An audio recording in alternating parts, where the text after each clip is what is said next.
स्वागत है आपका आपके चैनल थ्योरी ऑफ रिलेटिविटी में।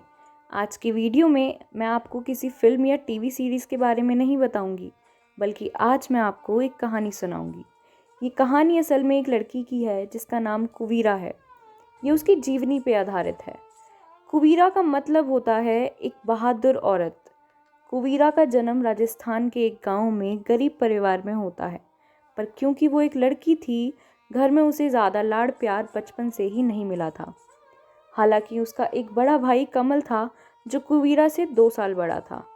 कुवीरा के माँ बाप दोनों कमल से ही ज़्यादा प्यार करते थे और दूसरी तरफ कुवीरा को दरकिनार कर दिया जाता था।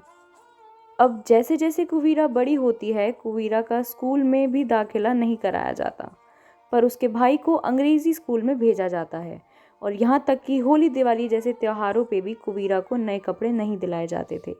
पर एक तरफ उसके माँ बाप गरीब होने के बावजूद भी उसके भाई कमल के लिए शहर से कपड़े लाते थे। कुवीरा को बचपन से ही पढ़ने का शौक था, इसलिए वो गांव की हिंदी माध्यम स्कूल की कक्षा के बाहर खड़े होकर घंटों खड़ी रहती थी और सीखती थी। और क्योंकि कुवीरा छोटी थी, उससे ये सब भेदभाव की वजह परिवार की गरीबी लगती थी।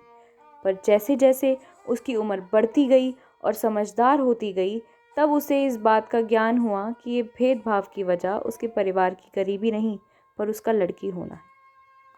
उम्र के साथ उसे कन्या भ्रूण हत्या के किस्से भी सुनाई देते थे। ऐसा ही एक किस्सा उसके गांव में भी होता है, जिसमें एक कन्या शिशु के मुंह में रेत भरकर मार दिया जाता है और उसे दफना दिया जाता है। और ये देखना उसी के गांव में उसकी अंतरात्मा को झंझोड़ देता है। तब वो ये दृढ़ निश्चय कर लेती है कि जब तक औरतों को प्रताड़ित करना और औरतों को एक बोझ जैसा समझने वाले मर्दों की सोच को नहीं बदल देती, तब तक पीछे नहीं हटेगी। अब वो अपने गांव की महिलाओं को इकट्ठा करती है और महिला सशक्तिकरण के लिए काम करती है।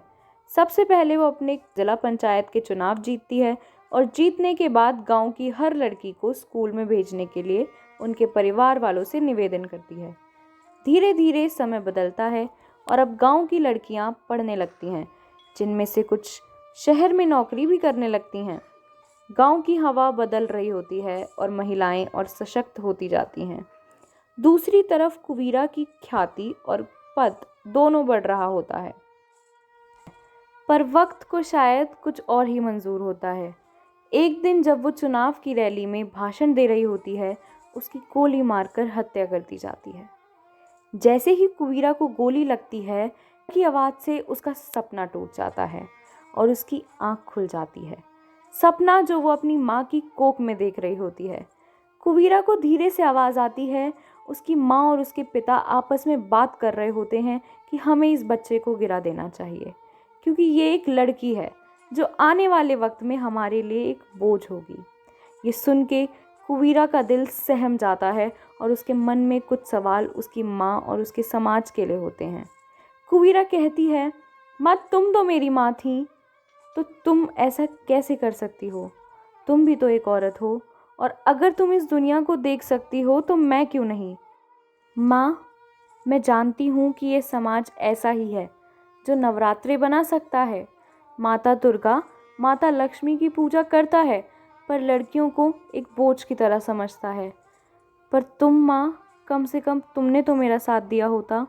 तुमने तो इस समाज, इस दुनिया से मेरे लिए लड़ा होता। जब एक औरत ही औरत का साथ नहीं देगी, तब तक ऐसा ही चलता रहेगा।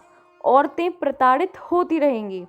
बस यही है कुवीरा की जीवनी, जो उसके पैदा होने से पहले ही खत्म हो जाती है। कहानी के प्रति कमेंट में अपनी प्रतिक्रिया दें। धन्यवाद।